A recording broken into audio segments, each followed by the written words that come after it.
I need to be honest with you about where the Cleveland Browns situation currently stands, because it has genuinely reached a level of absurdity that I'm struggling to fully process. We are 3 days into a minicamp. No pads, just helmets and throwing sessions in shorts. And somehow, in that compressed window of essentially organized warm-ups, the narrative machine has already completed its full revolution. Both Shedeur Sanders and Dillon Gabriel are reportedly on the trading block. Anthony Richardson's name is being circulated as a genuine acquisition target, and certain members of the local media are now publicly arguing that Shedeur Sanders doesn't even deserve to be the backup quarterback on this roster. 3 days, no contact, no preseason games, no training camp reps with real competitive stakes attached. 3 days of voluntary throwing sessions, and the Cleveland coverage ecosystem has already cycled from competition to complete chaos. Let me walk you through what is actually happening, what the media is doing with it, and why almost none of what you're reading reflects the real situation developing inside that building. Start with the media narrative itself, because tracing how this thing has evolved over the past year and a half tells you something genuinely important about the quality of the analysis being produced around Shedeur Sanders. When he was in the draft process, the argument was that he hadn't performed well enough on the field. When that didn't hold up because the tape existed for anyone willing to honestly examine it, the argument migrated to the private interview process, to combine concerns, to whispers about character questions that nobody could specifically name or substantiate. Then a full year passed. Shadur entered the Cleveland building, operated inside an environment that was demonstrably not designed to support his success, survived an entire season with his character and professional reputation completely intact. And here is the part I want you to sit with. Not a single member of the Cleveland media, including the ones who spent last season most visibly working against his interests, has produced one credible, specific character concern after a year of daily proximity to a beat reporter environment that would clearly benefit professionally from finding something negative to attach to his name. They came up empty because there is genuinely nothing there to find. So what's the remaining argument? What's left to justify denying Shedeur Sanders a real fair opportunity to compete for and win this starting job? His last name. That's where we've landed after all of it. A year ago, the argument was that the only reason he got drafted was because of his father's influence. Now, the argument is that the only reason he fell in the draft was because of everything surrounding his father's influence. Both of those things cannot be simultaneously true. The narrative shifted to accommodate whatever conclusion certain people wanted to reach at whatever specific moment they were making it. And that kind of reasoning conclusion arrived at first, and justification assembled around it second, is precisely what produces the coverage environment that Todd Monken correctly identified as corrosive to developing a young quarterback and removed from his facility. The argument that Shadur doesn't deserve to be the backup is not a football argument. It is the continuation of a pattern that has been operating since before he took a single professional snap. Let me address Dillon Gabriel with the fairness this conversation rarely generates around him, because I think he deserves that. Gabriel is a third-round draft pick. That means he carries real organizational capital cost. He's not a street free agent who cost the roster nothing to carry. Andrew Berry has historically operated as a general manager who works to extract maximum value from every asset in the building, and a third-round investment represents enough organizational capital that simply releasing Gabriel without receiving anything back doesn't align with how this front office typically operates. When reports indicate the Browns are still interested in evaluating what Gabriel can develop into and what role he might occupy on this roster, that's not a character endorsement of Gabriel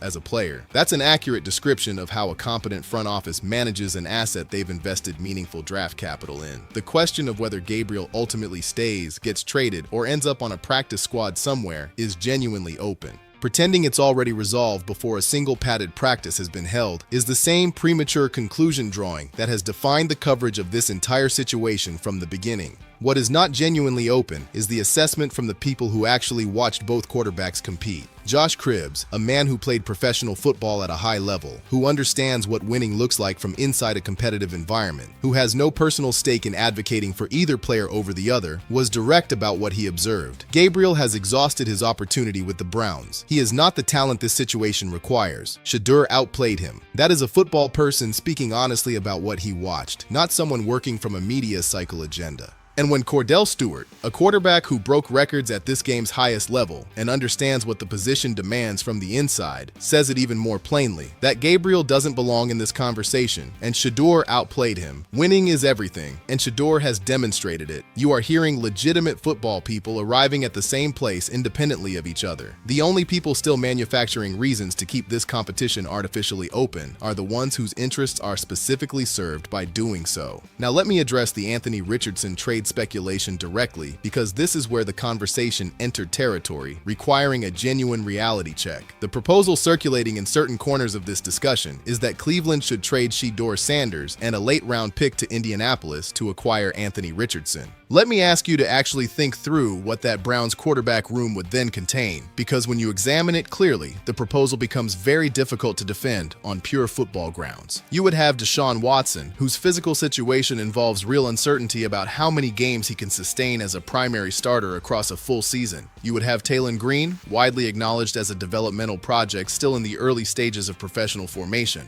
And you would have Anthony Richardson, who despite his remarkable physical tools has struggled with consistency, dealt with significant injury interruptions, and carries a documented pattern of situations where his relationship with competitive pressure has raised legitimate questions from professional evaluators. That is the quarterback room someone is actively advocating for. That is what they're proposing to trade Shedeur Sanders, a 5th overall pick who has demonstrated real competitive character and genuine football intelligence under genuinely difficult circumstances to obtain. The Richardson conversation also reveals something interesting about the motivations driving certain segments of this coverage. Richardson generates content. His arm is a legitimate weapon. His athleticism is real and dramatic and produces the kind of highlight moments that travel across platforms. In a media environment where quarterback evaluation sometimes functions more for audience engagement than for actual football understanding, Richardson's ceiling creates excitement in ways that Shedur's more systematic, timing-based operational style doesn't produce as immediately. But we are not evaluating these quarterbacks for their capacity to generate exciting highlights. We are theoretically evaluating them for their ability to help a franchise win football games consistently over a sustained period of time. When you examine that question without the filter of which player produces more engaging content, the answer is not obviously Richardson. The Pittsburgh trade rumor involving Shedeur is the other significant development worth engaging honestly. The Steelers reportedly have Aaron Rodgers returning to their roster, which creates a theoretical situation where Shedeur could develop behind an experienced veteran in a lower pressure environment. The surface appeal of that framing is understandable, but Pittsburgh also has Drew Aller and Will Howard on their current roster. Two quarterbacks their own fan base has genuine emotional investment in developing. The picture of Shedeur arriving in Pittsburgh and developing quietly and comfortably behind Rodgers while 3 other quarterbacks occupy the same room is considerably more complicated than the simplified narrative suggests. And more fundamentally, Shedeur Sanders was selected 5th overall by the Cleveland Browns. The organizational capital invested in that selection is not something you casually dissolve through a trade motivated more by media fatigue with the surrounding narrative than by any honest football evaluation of what he's demonstrably capable of doing for this franchise. The Michael Penix situation adds another layer of genuine complexity to the Browns' roster management picture that the current coverage is almost entirely flattening. Reports indicate Penix is unlikely to be ready for training camp and may not be available until approximately week 3 of the preseason.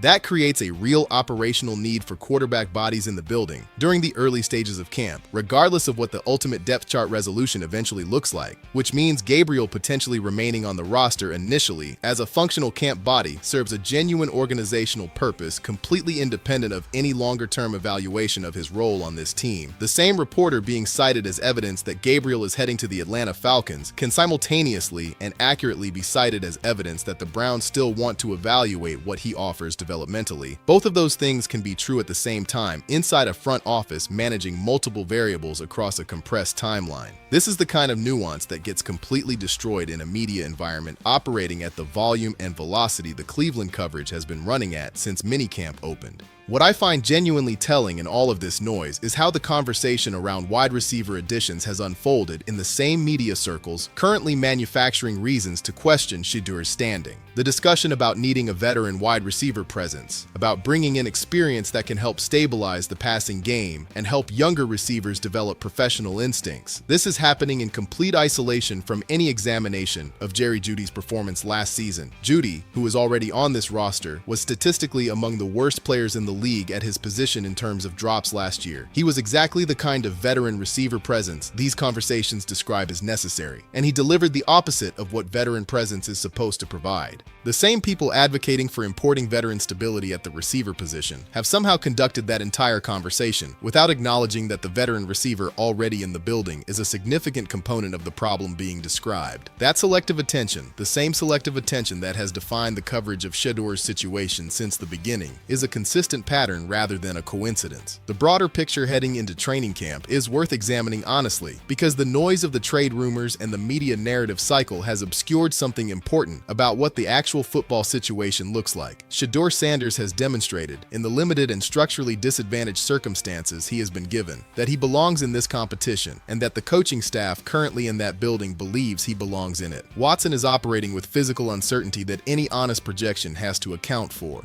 Gabriel has been evaluated by multiple credible football people who watched him compete directly against Shadur and arrived at the same conclusion independently. The organizational infrastructure, the offensive line investments, the receiver acquisitions, the philosophical framework Monken has articulated publicly about what this offense requires and what winning demands, all of it points toward a specific kind of quarterback at the center of this system. And that quarterback is the one whose name keeps appearing in trade speculation, not because the football evidence suggests he should be moved, but because certain people in this conversation would find it considerably more convenient if he weren't there, complicating the narrative they've spent considerable time and credibility constructing. Here's what I actually believe happens when training camp opens and the evaluation resumes under real conditions, without the manufactured urgency of a 3-day minicamp narrative cycle distorting the picture. Shadur competes with the same daily preparation quality and competitive consistency that the coaches inside that facility have already spent weeks observing. The offensive system Monken is building operates on timing, rhythm, and the quick processing and decisive delivery that Shedur's operational style is specifically designed around. The preseason games provide actual competitive evidence that throwing sessions in shorts and helmets fundamentally cannot provide, and that evidence gets incorporated into an evaluation being conducted by a coaching staff that arrived in Cleveland with zero organizational loyalty to any previous hierarchy and zero motivation to protect anyone from what the film honestly shows. That evaluation process has a direction. It has had a direction for some time now. The formal resolution is the only remaining pending element, and no volume of trade speculation generated between now and the start of training camp changes what happens when the actual competitive evaluation resumes under conditions that cannot be reasonably disputed when the conclusion finally gets announced. What the Cleveland coverage has produced across these 3 days of minicamp is a perfect illustration of why Todd Monken closed the facility doors in the first place. The competitive evidence available was limited and genuinely preliminary. 3 days of non-contact throwing sessions that no serious football evaluator treats as a meaningful sample size for franchise-level decisions. The media coverage responded to that limited evidence by generating an entire trade market speculation cycle, publicly questioning the roster standing of a 5th overall pick, manufacturing arguments about backup quarterback worthiness from people who spent an entire year demonstrating exactly how they intended to approach covering this particular quarterback. Running the full narrative cycle before a single padded practice has been conducted is not journalism. It is content generation operating in the space where patient, honest observation is supposed to live. The people inside that building